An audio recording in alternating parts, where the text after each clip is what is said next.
Johnny Carson told everyone which 9 guests from the Golden Age are actually bad guys.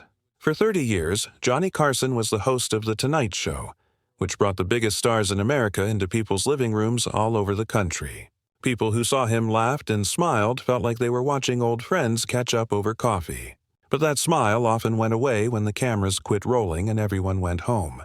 People who worked closely with Carson say that he had a mental list of guests that he thought were truly awful people.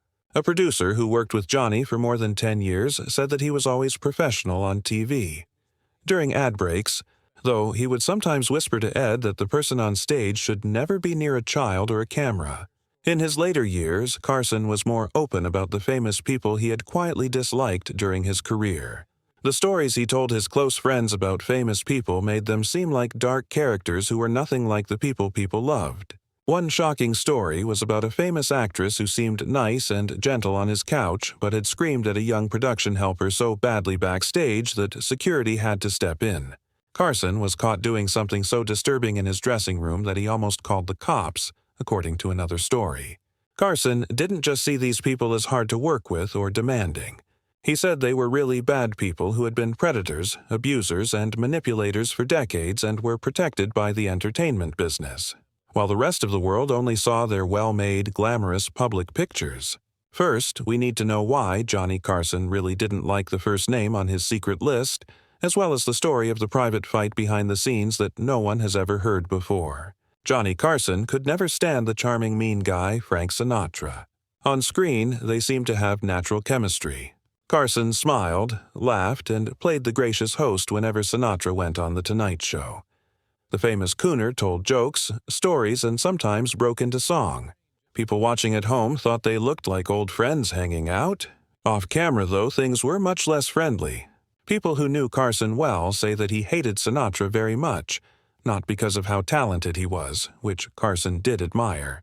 Old Blue Eyes was admired, but not for how he treated people when he wasn't the center of attention. Carson once told a friend that if he wasn't singing, he'd be a mob enforcer, which was later confirmed by several books. I think he was both sometimes. People who worked on the show knew that Sinatra's trips were a source of stress. Staff members remembered that he never came by himself. He was always with a group of 6 to 8 guys. One person on stage remembered that they weren't theater guys. These guys are more like the ones you'd want to avoid in a dark alley. The staff felt uncomfortable because these men would spread out around the studio and watch them work. One cameraman said it felt like they were being watched. What made Carson upset but what hurt me the most was how Sinatra treated people he thought were less important than him. While Sinatra was being taped in the early 1970s, a floor manager made the common mistake of giving him the usual 3-minute warning before his part. Several witnesses say Sinatra grabbed the man by the tie, pulled him close, and growled, "Nobody tells me when I've got 3 minutes. I'll go on when I'm ready." The floor manager, a Korean War veteran in his 50s, watched the whole thing on a studio monitor from his office and looked visibly shaken. Carson is said to have turned pale and almost scrapped Sinatra's segment right then and there. From then on, Johnny Carson's polite smile on TV whenever Frank Sinatra came on wasn't one of respect. It was all business. But there was a quiet disgust that never went away. The producers had to tell Carson that Sinatra would bring in more viewers in order to get him to agree to do the show. But that wasn't the end of the men's bad mood. Sinatra's unpredictability was another thing that always made people angry. He was known for canceling last-minute shows all the time. At times, even after getting to the office. One time, he allegedly decided he wasn't in the mood 2 hours before the taping and just left. During a commercial break, they said the most honest thing about how bad their relationship was. Sinatra said something rude about the way a female employee looked, and it was loud enough for everyone close to hear. Carson became less calm and professional than normal when he spoke to him. He said, "We don't talk about my staff that way here." The studio fell silent. Sinatra was shocked that anyone, even Johnny Carson, would be brave enough to attack him. He just sat there mute. When the cameras turned back on, both men smiled like they do on TV, but everyone behind the scenes could feel the chill. Carson's tone grew more distant and his questions got shorter. After the show was over, he is said to have told his producer, "I don't care how good his ratings are.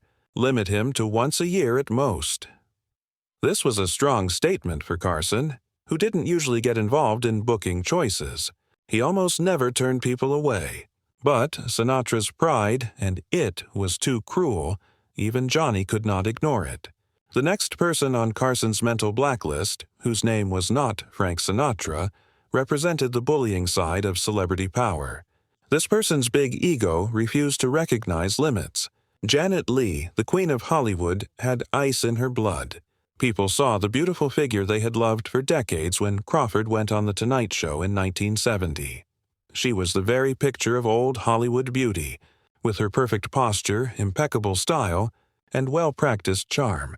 A number of staff members at The Tonight Show said, "The woman behind the camera was nothing like the one on screen." Carson is said to have told his author years later, "She was one of the coldest. There was nothing inside Crawford when I talked to her." The trouble started before she even got to the studio. Her team sent over a 4-page list of lighting and staging requirements that were so specific that the show's technical director kept a copy of it for decades. "Everything had to be exact," said a former producer.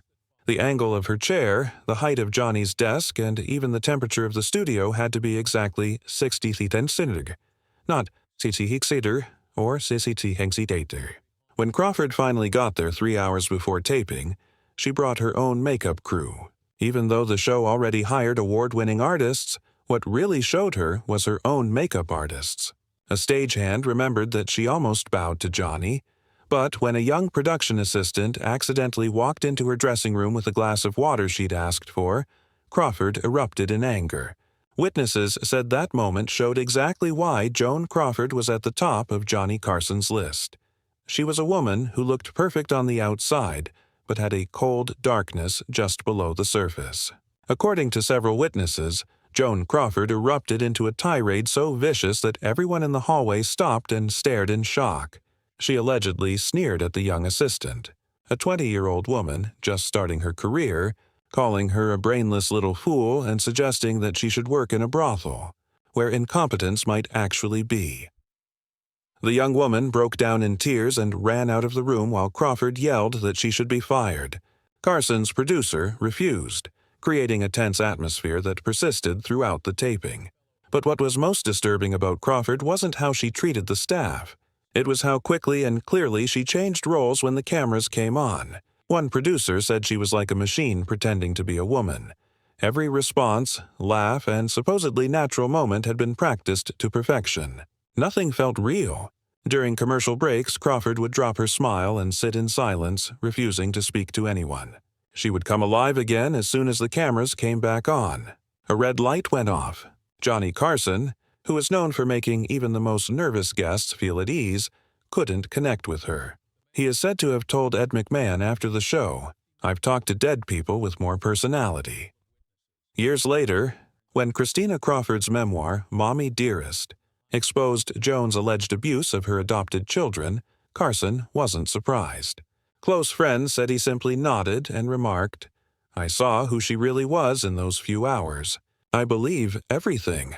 But if Carson was uneasy about Joan Crawford's cold control, the next name on his list meant something even worse. Raw power that is used to scare and threaten. The smart guy Orson Welles, who didn't believe in rules, used it on him. During Carson's time, Welles went on The Tonight Show more than once, where his big voice, big presence, and interesting stories from his famous career wowed the audience. People saw a beautiful rancuneur. What Carson and his team saw was different. A man who seemed to be so caught up in his own fantasy that he thought the normal rules of TV no longer applied to him. Carson is said to have said, "Never again," after particularly hard taping. That person still believes he is in charge of Rome. A lot of the time, the problems began before Welles even walked into the office. Several writers for The Tonight Show say that he consistently turned down every question or topic that the team had come up with. "He told us that our questions were simple and clear." That left one former writer saying, "He crossed them all out and gave me back a blank page." Carson was stuck in the awkward situation of having to talk to one of the biggest names in movie history without any structure or direction. This was almost difficult to do because Welles would have